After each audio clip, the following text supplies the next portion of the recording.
Séverine Arsène, qui est précisément spécialiste des questions numériques en Chine.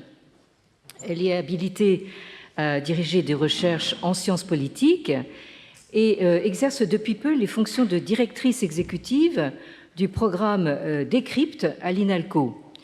Les recherches présentées aujourd'hui ont notamment été développées au Media Lab de Sciences Po, où elle est chercheuse associée, mais aussi précédemment au Centre d'études français sur la Chine contemporaine, le CEFC, à Hong Kong. La parole est à vous, Séverine.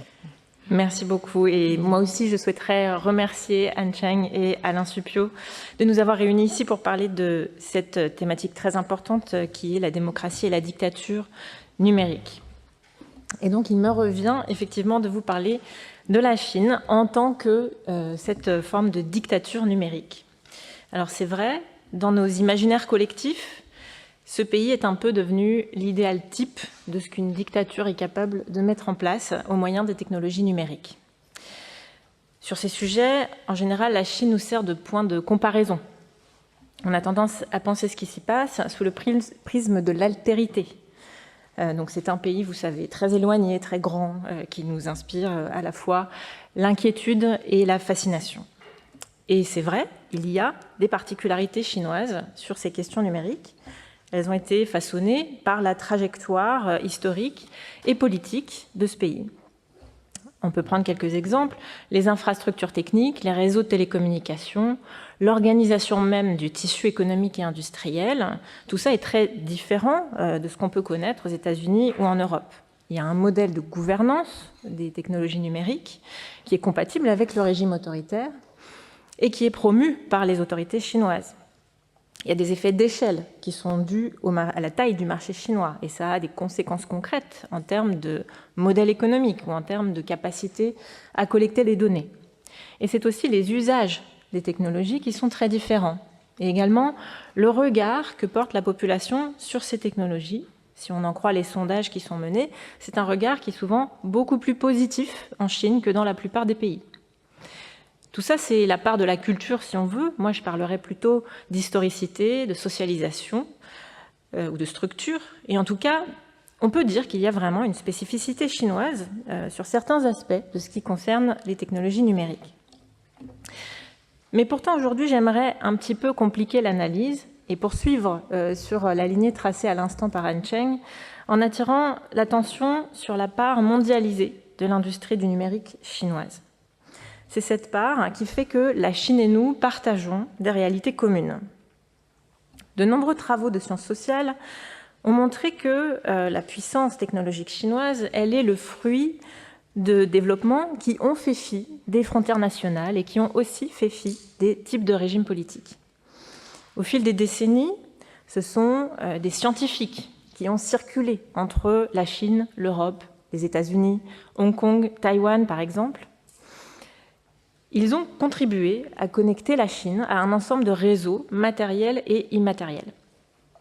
Des entreprises, des banques internationales, des investisseurs, de l'Afrique du Sud jusqu'au Japon, ont pris des parts dans les startups chinoises et aujourd'hui, ils figurent au conseil d'administration de ces multinationales que l'on connaît tous. Des étudiants se sont formés entre la ville de Shenzhen et la Silicon Valley. Des industriels ont construit des mines dans des pays riches en ressources naturelles. Des entreprises multinationales ont promu les villes intelligentes chinoises dans le monde entier. Et des petits entrepreneurs ont fait transiter des millions de téléphones portables bon marché de la région de Canton vers les revendeurs de toute l'Afrique. Et au passage, la Chine est devenue effectivement un acteur majeur du paysage des technologies numériques et à l'échelle mondiale. Donc ça n'est plus seulement un pays lointain auquel on va se comparer, c'est un pays avec lequel nous sommes tous étroitement liés. Et aujourd'hui, on est en train d'assister à un réveil politique sur la question de la compétition, des dépendances, des semi-conducteurs, plus globalement du commerce et de l'influence mondiale de la Chine. Pour moi, ce réveil nous montre que nous avons trop longtemps considéré la Chine sous l'angle de l'altérité. On ne s'est pas assez donné les moyens de comprendre ce qui se jouait dans notre relation avec la Chine. Au fond, nous avons besoin de regarder la Chine un peu plus comme un pays normal, au sens de pas exotique, un pays qui peut être étudié avec nos outils de sciences sociales. Alors quand je dis qu'on peine à se représenter ce qui est en train de se jouer dans cette relation, pour la question qui nous occupe aujourd'hui, démocratie ou dictature numérique, qu'est-ce que ça peut signifier?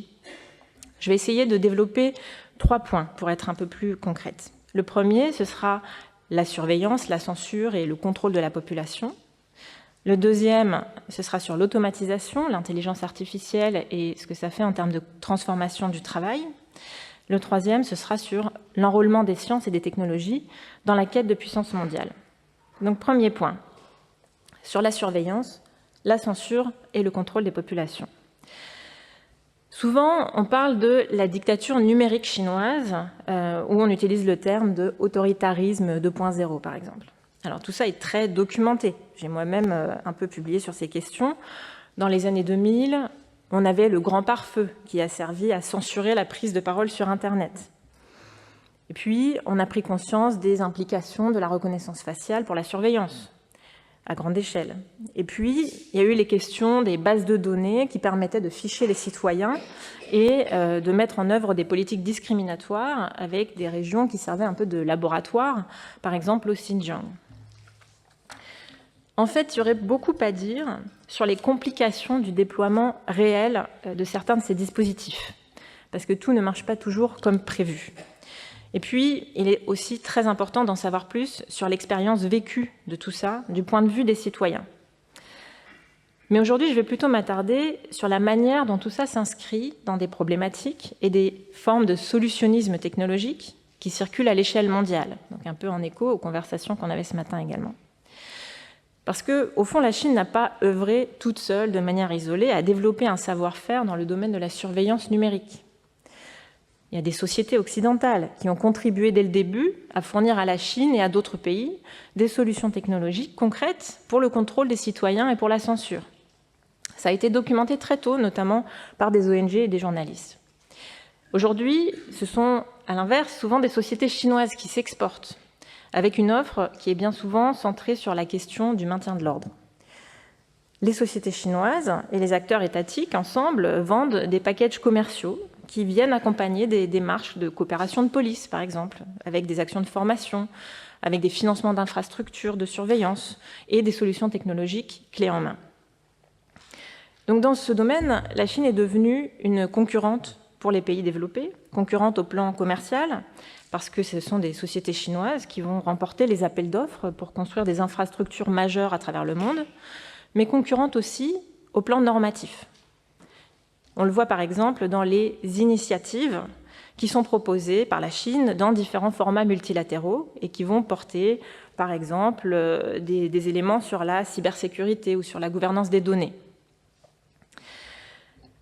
On le voit aussi quand les ingénieurs chinois sont très présents dans les grandes instances de normalisation technique à l'échelle internationale. Au fond, les solutions technologiques se proposent toujours de répondre à des problèmes de société qui sont des problèmes assez classiques et universels. Des problèmes d'ordre public, des problèmes de gestion du trafic automobile, de criminalité transnationale, problèmes de protection de l'environnement, par exemple. Tout ça, ça ne sont pas toujours des problèmes qui sont propres à la Chine. Quoique, dans les contextes autoritaires, il y a une tendance à poser des problèmes d'ordre public qui sont un peu particuliers. Je pense à des types de corruption, par exemple. Mais globalement, ce sont des problématiques qui se posent un peu partout. Et c'est ensuite les approches politiques qui peuvent différer. On va avoir des visions particulières de la citoyenneté. On va avoir un recours plus ou moins important au secteur privé, ou encore une place qui peut être laissée ou pas à la société civile pour co-concevoir des réponses à ces problèmes. Et ces approches sont ensuite incorporées dans les caractéristiques techniques des instruments qui vont servir à la mise en œuvre des politiques publiques. C'est avec tout ça en tête que je m'étais penchée il y a quelques années sur le système de crédit social en Chine. Alors c'est un ensemble de dispositifs assez hétérogènes, et je ne vais pas détailler tout cela ici, puisque j'ai été très attentive aux instructions sur le temps de parole. Et tout ça a été mis en place, évidemment, selon des modalités qui étaient propres à la trajectoire historique chinoise. Il est vrai que les institutions étatiques chinoises sont plutôt propices au fichage des familles et des citoyens, avec un maillage bureaucratique et humain qui est en place depuis parfois des siècles.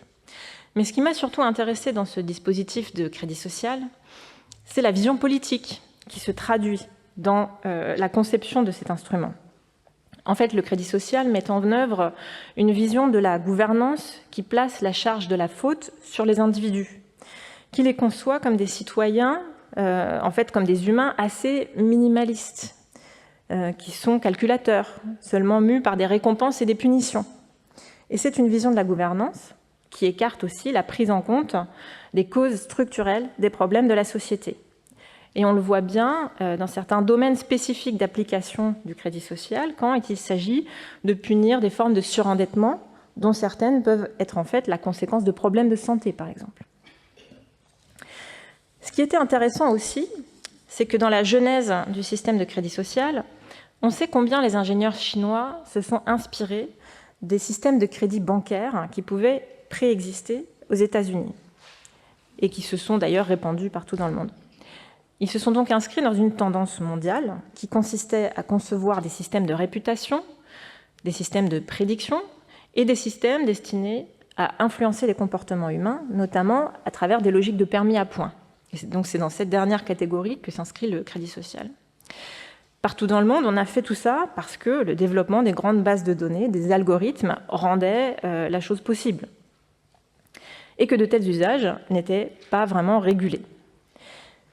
Et il me semble que si le système de crédit social nous a inspiré une telle crainte, ça en disait long au fond sur notre sentiment diffus chez nous que pour nous, ce versant possible de l'utilisation des technologies numériques, cette pente autoritaire, c'est peut-être une réalité plus proche qu'il n'y paraît. Mon deuxième exemple, c'est la question de l'automatisation, de l'intelligence artificielle et des transformations du travail, donc en lien assez direct avec ce que Stéphane Lelay nous présentait. Les technologies numériques sont largement mises au service de la puissance économique chinoise. Je ne vous l'apprends pas et ça n'est pas nouveau. Donc, dès les années 1980, les dirigeants chinois ont vu le tournant de l'informatisation. Beaucoup d'entre eux étaient des ingénieurs d'ailleurs. Ils ont regardé ce qui se passait aux États-Unis. Ils en ont conclu que la Chine ne pouvait pas manquer le tournant des autoroutes de l'information. Et donc, depuis 40 ans, les dirigeants chinois ont massivement investi dans des infrastructures de télécommunications et dans des technologies numériques. Et ça a transformé la Chine. Ça a aussi joué un rôle décisif dans l'insertion de la Chine dans la mondialisation. Et aujourd'hui, on le voit dans la recomposition des équilibres ou des déséquilibres économiques mondiaux. Et ça commence à nous poser un problème également en termes de nos économies à nous. Cette trajectoire, bien sûr, elle a été très complexe. Parce que pour permettre à la Chine de prendre ce tournant, il fallait laisser de l'espace à des entreprises privées. Ce n'était pas une évidence dans le contexte institutionnel qu'on avait en Chine dans les années 80, 90, 2000. Et ça comportait le risque de permettre le développement d'un espace public.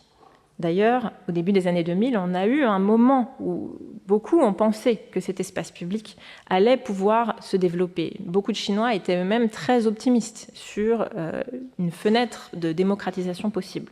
Puis on a vu que ça ne s'est pas déroulé comme ça.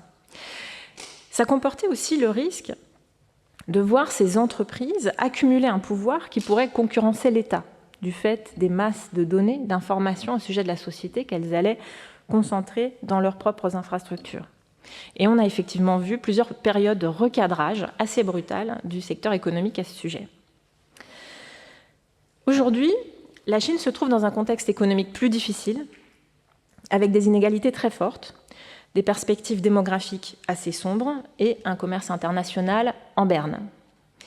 La relation économique avec les États-Unis prend une tournure non seulement de compétition, mais aussi de rivalité stratégique.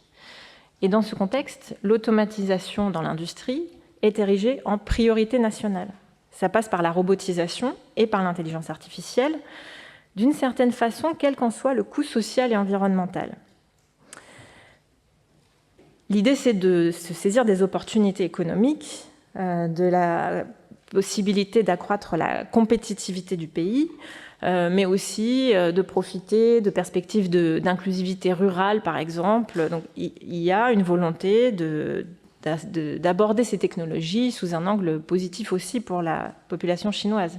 Mais pour autant, tout ça est en train de remodeler la structure de l'emploi et sa répartition géographique sur le territoire chinois. Et en fait, on constate que ça ne contribue pas à éroder un haut niveau de chômage, particulièrement chez les jeunes, et que bien au contraire, l'automatisation va avoir des conséquences importantes sur le taux de chômage et sur le taux d'activité dans certaines catégories de la population. Et donc, quand tout à l'heure, Stéphane Lelay nous parlait de domination algorithmique à laquelle sont confrontés les travailleurs en Europe et aux États-Unis, eh bien, c'est un phénomène clairement qui est vrai en Chine aussi. Et dans ce contexte de perte de vitesse économique, en dernier recours, eh bien, on devient livreur ou chauffeur de taxi Didi. Alors, dans cette trajectoire, là encore, il y a des aspects qui relèvent de la nature autoritaire du régime chinois et aussi de son idéologie. On n'oublie pas que dans un système au fondement léniniste, les données personnelles ou l'intelligence artificielle, ce sont avant tout des facteurs de production. Et on peut dire qu'effectivement, le gouvernement chinois a une approche du numérique qui est bien plus dirigiste, bien plus concentrée sur la question de la production industrielle que ce qu'on peut voir aux États-Unis ou en Europe.